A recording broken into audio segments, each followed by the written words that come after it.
ఇంటీరియర్స్‌లో మెయిన్‌గా key role play చేసేది material selection and proper execution. కొన్నిసార్లు ఎంత కాస్ట్‌లీ మెటీరియల్ యూజ్ చేసినా దాన్ని ప్రాపర్‌గా ఎగ్జిక్యూషన్ చేయలేనప్పుడు కూడా మనకి ఇటువంటి ప్రాబ్లమ్స్ అయితే వస్తాయి. సో, మీరు ఇంటికి ఒకవేళ రెనోవేషన్ చేసుకునేటట్లయితే ప్రాపర్‌గా ఎలా చేసుకోవాలో ఈ వీడియో చూడండి. కంప్లీట్ ఇన్ఫర్మేషన్ దీంట్లో ప్రొవైడ్ చేస్తాను. సో, ఇక్కడ కబోర్డ్ వర్క్ వచ్చేసరికి బేసిక్‌గా వీళ్ళకి సీపేజ్ ఇష్యూ ఎక్కువ ఉందన్నమాట. జనరల్గా మీ ఇంట్లో కూడా సీపేజ్ ఇష్యూస్ ఉంటాయి. అంటే ఒక 10 to 25 ఇయర్స్ అయ్యే ఫ్లాట్ ఏదన్నా కూడా సీపేజ్ ఇష్యూస్ అనేది జనరల్గా వచ్చే ప్రాబ్లం. ఎందుకంటే మెయింటెనెన్స్ ఇష్యూస్ వల్ల ఆ సీపేజ్ అనేది రావడం జరుగుతుంది. సో సీపేజ్ వచ్చిన ఇంటికి, అలాంటి ప్రాబ్లం ఉన్న ఇంటికి చెదలు వచ్చే ఛాన్స్ చాలా ఎక్కువ ఉంటుందన్నమాట. ఒకవేళ చెదలు వచ్చినప్పటికీ కూడా పాడవకుండా ఉండడానికి, అంటే చెదలు రావు 100%. మనకి ఎటువంటి సీపేజ్ వల్ల ఎటువంటి ఇబ్బంది కలగకుండా ఉండాలంటే కబోర్డ్ వర్క్ ఏ మెటీరియల్తో చేసుకోవాలని చాలామంది అనుకుంటుంటారు. ఇక్కడ మీరు చూసినట్లయితే ఇది వచ్చేసరికి ఫ్లోరిస్టా బ్రాండ్ నుంచి గోల్డ్ అయితే మనం తీసుకోవడం జరిగిందనమాట. So silver, gold and platinum అనేది హై ఎండ్ అనమాట.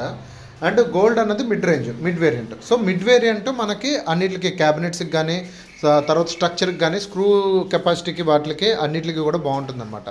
ఏవైతే వాల్కి అటాచ్ అయ్యే వచ్చే ఫ్రేమ్స్ ఏవైతే ఉంటాయో అవన్నీ కూడా మనం WPC గోల్డ్కి వెళ్ళడం అయితే జరిగింది ఫ్లోరిస్టా బ్రాండ్ నుంచి. ప్లైవుడ్ అనేది సెంచరీ నుంచి తీసుకోవడం జరిగింది, సైనిక్ 710 గ్రేడింగ్.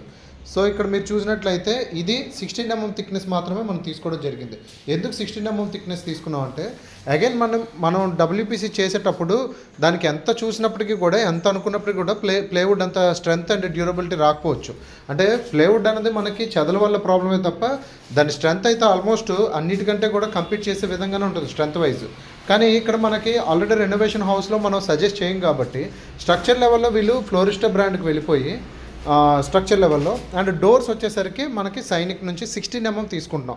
దీనివల్ల మనకి అడ్వాంటేజ్ ఏంటంటే 16 mm ప్లైవుడ్ యూజ్ చేయడం వల్ల కంప్లీట్ అయ్యేసరికి మనకి ఆ 20 mm లోపే ఉంటుందన్నమాట ఒక డోర్ వెయిట్ వచ్చి. అంటే అప్పుడు 19 mm వెళ్తే మనకు ఆల్మోస్ట్ 23 mm వరకు వెళ్ళే ఛాన్స్ ఉంటుంది. అంటే బ్యాక్గ్రౌండ్ ఫ్యాబ్రిక్ కానీ, ఫ్రంట్ సైడ్ వచ్చే లామినేట్ కానీ, వీటి వల్ల మనకి చాలా ప్రాబ్లం అయితే ఉంటుందన్నమాట. వెయిట్ పెరిగిపోతుంది డోర్కి అన్నది.